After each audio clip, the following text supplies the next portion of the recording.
झारखंड के दुमका जिले में जो एक दुखद घटना घटती है अंकिता के साथ, जो कि एक नाबालिग लड़की थी जिसको कि जलाकर मार दिया गया। शाहरुख और नही दोनों जिहादी उसको मार देते हैं आग लगा के, और उनके चेहरे पे सिकन तक नहीं आती है। जब पुलिस उसको पकड़ के लेके जा रही है तो वो बेशर्मों की तरह हंस रहा है। और जो इंडिया टुडे है वो इसको नाम चेंज कर दिया है, हेडिंग में उसका नाम शाहरुख की जगह अभिषेक लिख के डाल रहा है। तो इस देश की मीडिया को क्या करें हम। ये जहाँ पे मुसलमान अगर कहीं पे उसके साथ थोड़ा सा भी कुछ हो जाता है तो मुसलमान मुसलमान बोल के पूरा देश को विदेश तक पूरा सर पे उठा लेते हैं। और यहाँ पे देखिए कि नाबालिग लड़की को जला के मार दिए हैं, तो ये लोग उसका ना ही नाम मेंशन कर रहे हैं और ना ही उसकी जात मेंशन कर रहे हैं। ये है भारत का सेकुलरिज्म का असलियत। तो इसके बारे में थोड़ा और विस्तार से जानते हैं। ये जो जिहादी शाहरुख हुसैन है वो 3 साल पहले से ही इस लड़की अंकिता के पीछे पड़ा हुआ था, इसको परेशान करता था, आते जाते रास्ते में कमेंट करता था, फ़ोन पे परेशान किया करता था। और इस नाबालिग लड़की के जो पिता हैं वो कोई एक्शन नहीं लेते हैं, वो सब इग्नोर करते हैं। आमतौर पर लोग ऐसे ही करते हैं कि चलो गांव भर का लड़का है, इसको ज़्यादा मामले को नहीं बढ़ाते हैं। और कई बार तो इसने घर में घुसने की कोशिश भी की। लड़की के पिता द्वारा उसको समझा बुझाकर मामले को रफा दफा कर दिया गया था, जो कि सबसे बड़ी गलती थी। ये नहीं करना चाहिए था, उसको पुलिस में कंप्लेन करना चाहिए था और वहाँ पे उसको दंड दिलाना चाहिए था, ताकि उसकी हिम्मत इतनी नहीं बढ़े। और माफ़ करने का रिजल्ट ये हुआ कि उसका हौसला इतना बढ़ गया कि वो हफ्ते भर पहले उस लड़की के घर में घुसा और पेट्रोल छिड़क के उस लड़की को आग लगा दी अपने दोस्त नईम के साथ। उस लड़की को दुमका का हॉस्पिटल में लाया गया जहाँ पे कि उसका इलाज चल रहा था, और हफ्ते भर ज़िंदगी के साथ जंग लड़ती रही। और जब भी कोई जाता था मिलने के लिए तो ये बोलती थी, भैया मैं मर तो नहीं जाऊँगी। और आखिरकार परसों उसने आखिरी सांस ली और ज़िंदगी की जंग हार गई। जो उसका आखिरी वर्ड, जो आखिरी ख्वाहिश थी उसकी, यही थी कि उसको इंसाफ मिले, और जो भी उसके साथ ये किया है वो जिहादी को फांसी की सज़ा मिले। और पकड़े जाने के बाद भी वो बेशर्मों की तरह, जैसे उसके चेहरे पे एक सिकन तक नहीं है, उसका किसी भी चीज़ का पछतावा नहीं है, वैसे हंस रहा है।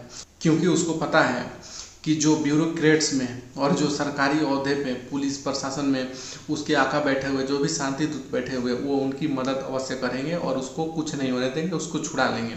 जैसे कि वहाँ के जो डीएसपी है नूर मुस्तफ़ा, उसका रिकॉर्ड है ये सब के मामले में इन जिहादियों का साथ देने का। इससे पहले बाबूलाल मरांडी ने कुछ दस्तावेज साझा किए हैं जिसमें कि उसको पूरी तरह से बेनकाब कर दिया है। कुछ साल पहले आदिवासियों का शोषण करने वाला एक जुल्फिकार, उसके खिलाफ आदिवासियों ने एसटी लगाकर केस दर्ज किया था और वो जेल भी गया था गिरफ्तार होके। लेकिन ये नूर मुस्तफ़ा जो है वो 90 दिनों तक कोई भी चार्जशीट दाखिल नहीं किया। और जैसे ही उसको बेल मिला, जिसके कारण वो बेल मिला, चार्जशीट अगर होता तो बेल नहीं मिलता, उसने चार्जशीट नहीं दिया और उस दस्तावेज पे जज का साइन के साथ बाबूलाल मरांडी ने वो दस्तावेज साझा किए हैं सोशल मीडिया में, जिसके बाद कि उसको दूसरी जगह पे ट्रांसफ़र कर दिया गया है। जबकि उसको सज़ा मिलनी चाहिए थी, इमीडिएट टर्मिनेट करके उसको सज़ा मिलनी चाहिए थी ये सब चीज़ों के लिए, लेकिन नहीं मिला। वो 90 दिनों तक चार्जशीट नहीं दायर किया उस जुल्फिकार का, और जिसकी वजह से उसको बेल मिल गया। और ऐसे कई सारे और भी केसेस हैं जहाँ पे कि इसको पूरी तरह से कम्युनल साबित करती है, पूरी तरह से कम्युनल है। इन जैसे लोगों का ही साथ देने वाला है। यहाँ भी इसको बचाने के प्रयास में लगा हुआ था लेकिन नहीं कर सका, उसका तबादला कर दिया गया। लेकिन अभी कौन आएगा इसमें कोई नहीं कर सकता है। जो आएगा वो कैसा रहेगा, वो किसका साथ देगा और वो क्या करेगा।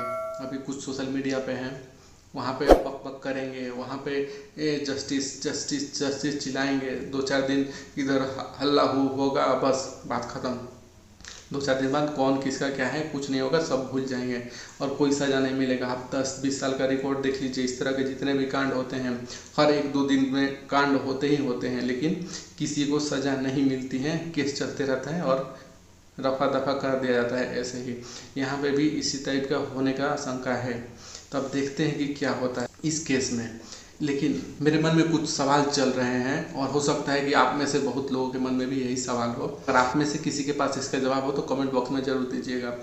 तो सवाल ये है कि इस शाहरुख जैसे तुचियों का क्या इलाज है? दिन प्रतिदिन इन लोगों का मनोबल बढ़ते जा रहा है और हम इस तरह की घटनाओं के बाद भी बेबस क्यों होते जा रहे हैं? अगर इसका जवाब है तो कमेंट बॉक्स में जरूर दीजिएगा।